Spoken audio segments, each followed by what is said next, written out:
Bienvenidos y bienvenidas a esta sesión sobre diálogo jurisprudencial y articulación entre bloques, que sigue siendo también parte de la unidad sobre derecho internacional de los derechos humanos, control de convencionalidad y control de constitucionalidad. En esta clase vamos a abordar el tema del bloque de constitucionalidad, el bloque convencional, la relación entre estos dos bloques y tratar de comprender un poco más la aplicación o contenido del principio pro persona.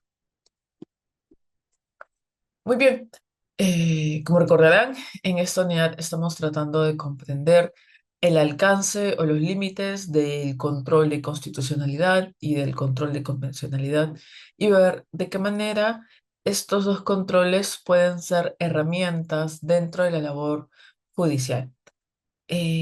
Estábamos hablando en la anterior clase sobre el control de constitucionalidad y decíamos de que en aquel control en el que el juez o la jueza debía de corroborar si una norma era acorde o no con la Constitución, iba a tener que emplear lo que se denomina el bloque de constitucionalidad, que es el conjunto de dispositivos normativos que se utilizan para contrastar o evaluar esa norma que va a ser posiblemente expulsada del sistema jurídico o quizás inaplicada de corroborarse de que va en contra de la Constitución política.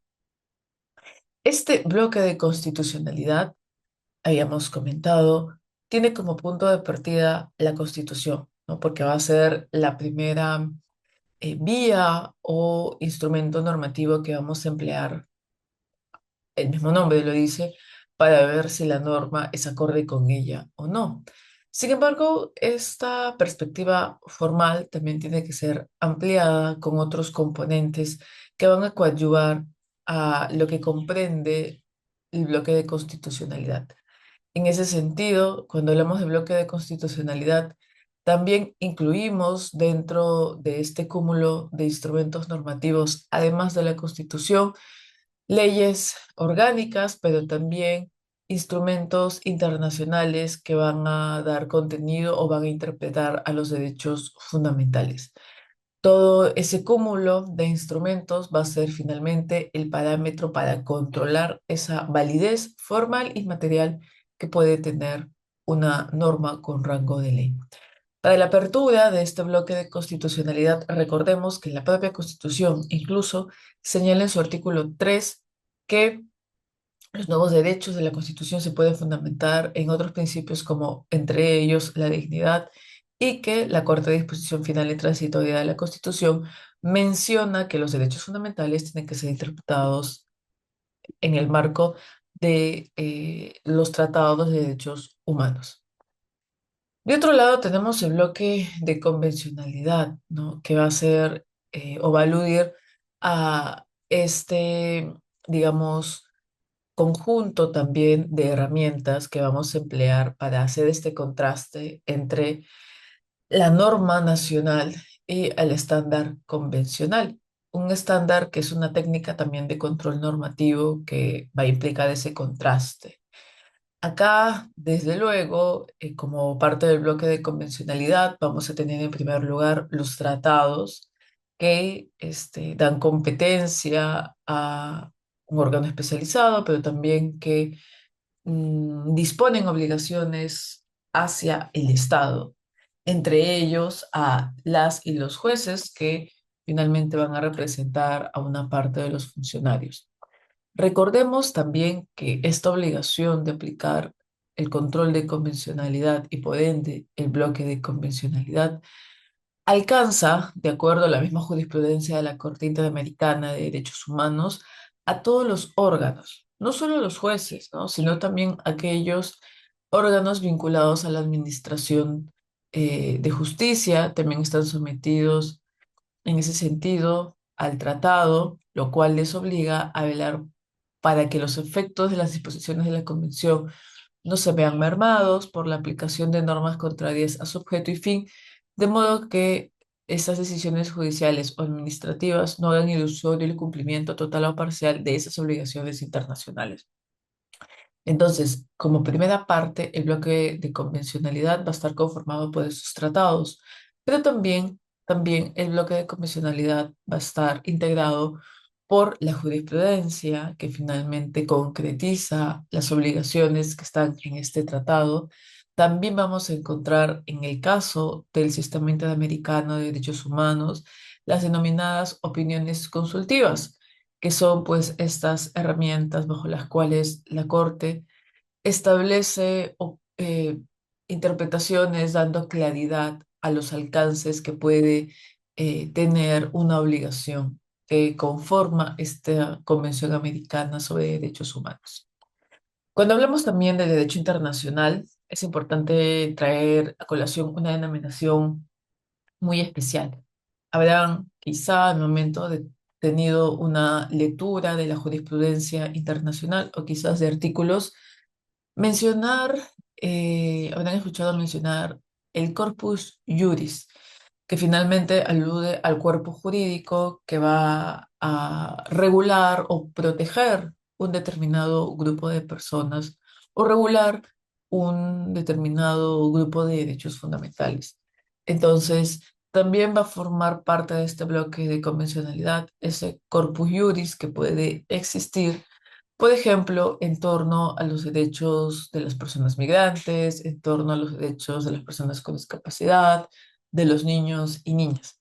Y hablamos de un corpus juris porque no únicamente vamos a encontrar instrumentos de un sistema internacional como el interamericano, sino que incluso este corpus juris se va a alimentar de instrumentos universales, declaraciones o principios que finalmente expresan normas básicas que se trasladan en costumbre por parte de todos los estados y que desde esa perspectiva pueden dar contenido y contorno a las obligaciones que también están en la Convención Americana. Ahora, si bien tenemos este bloque de convencionalidad y bloque de constitucionalidad que pueden emplear para realizar un control difuso, sea constitucional o convencional, de acuerdo a cuál de estos dos estándares quieran emplear. La gran pregunta es, ¿cuál brinda mayor protección? ¿Cuál es el que yo debo de utilizar cuando estoy analizando, por ejemplo, una ley que limita los derechos sexuales y reproductivos de las mujeres, una ley que prohíbe el aborto en casos de violación sexual, una ley que prohíbe la dación gratuita de una píldora al día siguiente? En esos problemas o en esas situaciones vamos a revisar la jurisprudencia del Tribunal Constitucional y quizás vamos a encontrar estándares que nos puedan servir en cierto periodo de estadio del Tribunal Constitucional.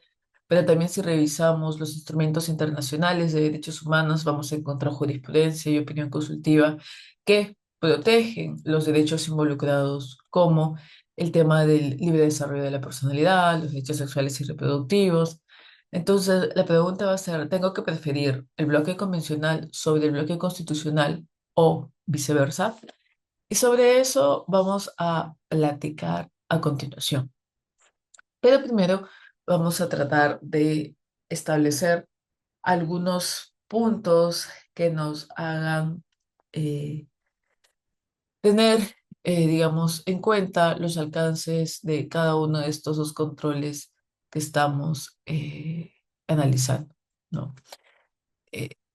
Vemos, ¿no? De que desde la aplicación del bloque de constitucionalidad, lo que uno finalmente busca es tener como parámetro de control la Constitución y la jurisprudencia en esa materia, mientras que en aplicación del bloque de convencionalidad vamos a tener como parámetro de control tratados y jurisprudencia, pero también sobre derechos humanos, ya no sobre materia constitucional. En el caso de el control de constitucionalidad o de la aplicación de su bloque, el objetivo va a ser garantizar la validez formal y material de todo el ordenamiento nacional. Sin embargo, en el caso de aplicar un control de convencionalidad, centrado sobre todo, este va a estar en garantizar el efecto útil del tratado, sea a nivel nacional como sea a nivel internacional. ¿Cuáles son los posibles conflictos que vamos a encontrar? Y acá sí quizá podemos encontrar también puntos que los distinguen. Por ejemplo, en el control de constitucionalidad, el conflicto se da entre una ley nacional y la Constitución. Sin embargo, cuando hablamos del control de convencionalidad, el conflicto es entre esa ley interna, pero el tratado. E incluso la norma interna puede ser también un aspecto de la Constitución que se va a tener que adecuar a una obligación internacional. ¿Cuál va a ser la consecuencia? En este control de convencionalidad vamos a inaplicar la norma en el caso concreto. No se puede expulsar. Esa es una característica que tiene el control de convencionalidad aplicada por parte de un juez nacional e incluso aplicada por parte de un juez internacional, ¿no? Como la Corte Interamericana de Derechos Humanos. Pueden ordenar o establecer la inaplicación de esa norma para ese caso en concreto, haciendo un control, por ejemplo, difuso, o también un control concentrado. No obstante, quien finalmente tiene que expulsar esa norma del sistema jurídico va a ser el órgano que tiene esa competencia dentro de todo Estado constitucional. Y este va a ser, por ejemplo, en nuestro caso, el Tribunal Constitucional. Entonces, únicamente bajo un control de constitucionalidad concentrado se va a poder expulsar una norma que vaya en contra de la Constitución o contra de la Convención. Entonces vamos anotando un poco los alcances y las limitaciones que puede tener cada uno de estos controles, más allá de que estos puedan brindarnos en efecto una posibilidad útil de proteger los derechos de las personas. Ahora, ¿cuál es la relación que podemos encontrar bajo lo mencionado entre estos dos controles? ¿O en qué medida los puedo usar? Existen acá por lo menos tres modelos para explicar la relación que pueden tener estos dos controles. En primer lugar, existe el modelo supraconstitucional, que señala que sería el control convencional el que marcaría la pauta sobre el control de constitucionalidad. En ese sentido, se postula que los estándares internacionales pueden modificar incluso la Constitución, generando tensiones jerárquicas. Un segundo modelo es el de la equivalencia, el cual equipara tanto